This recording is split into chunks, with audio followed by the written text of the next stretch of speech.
There's three different tiers of level adjustment within the GT10. First of all, you've got your effects level. Now, for instance, with the phaser here, you've got an effect level and a direct level. Now, the effect level is basically the phaser signal, whereas the direct level is the dry, unaffected signal, so that you can blend the two.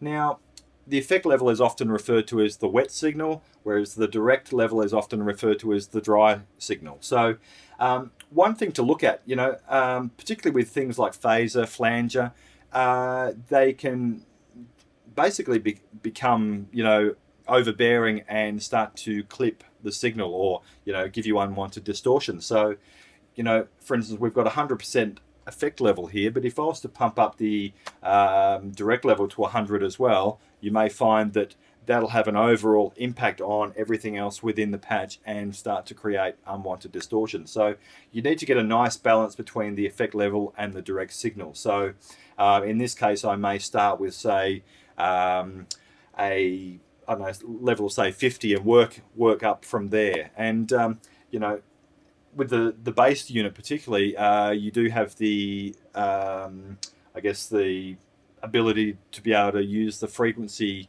crossover in the channel mode, so that you can actually cut out some of the bottom end. And as Jason mentioned earlier, you might want to take out some of that kind of flubbiness or muddy sound within those types of effects. So basically, getting back to the level adjustments, you've got individual effects level. So every single module within the GT10 has its own level.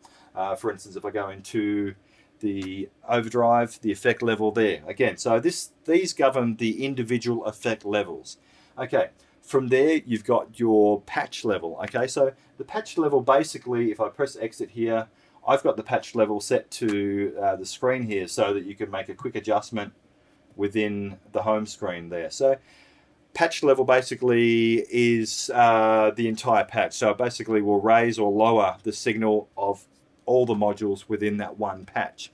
And our third level adjustment is the output level on the top to the left of the display. So that's a global setting. So that controls all the patches as one. So basically what you would do is create your patch, get your individual effects to the levels you want, and then you need to level out all your patches between each other. This is referred to as level matching.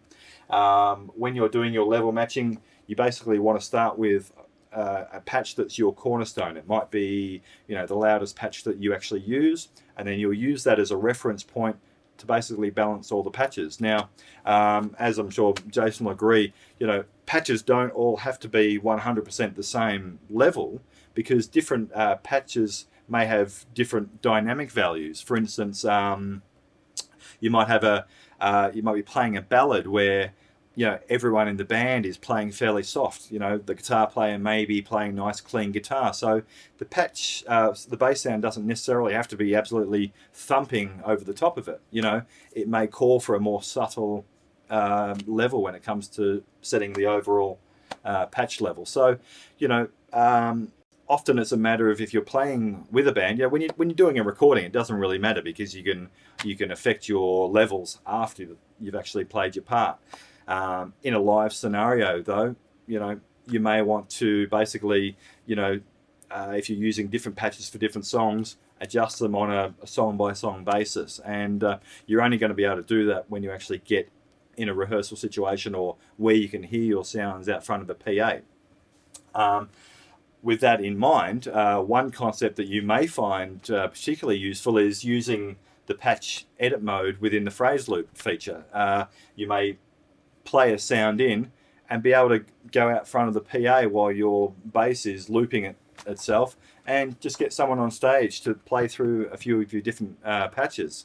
And you might get an idea of which patches are cutting, which ones are actually sitting nicely, and also keeping in mind things like frequency range. For instance, you don't want your bass frequencies clashing with the kick drum of the drum kit. So there's a few different things that you need to kind of factor in, and essentially use your ears. Would you kind of agree with that? Definitely. There's no magical adjustment. There's no magical meters that will allow you to get the optimal levels. You've just got to trust your ears, and it's going to be different with every song that you play, basically. But you know, it does become a lot easier with more experience. So you know, just trial and error and use your ears.